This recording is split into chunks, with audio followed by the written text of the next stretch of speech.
I'll say the number one thing that is helpful for people for whom English is one of the many languages they speak, I would say the number one thing is slow down. That a lot of times if you're just everybody gets nervous. But in particular, there was another study that showed that a lot of times if you're picking up like new languages, when you're listening to new languages in particular, we don't know when words end and when they begin.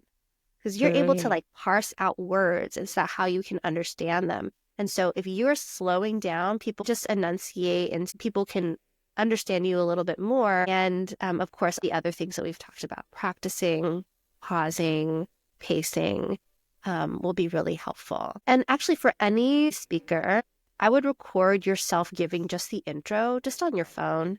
And you can hear how many filler words you use or when you skip over things. I grew up in the South, and people say that sometimes I have a slang when I talk.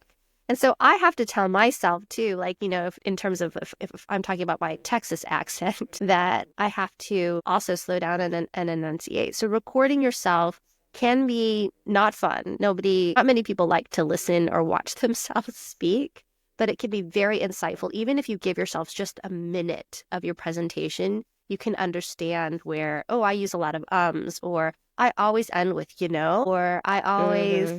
do this or that. And so you can start to build in, I'll take a pause instead whenever I end a sentence, and I'll slow down a little bit more. So that's some other advice.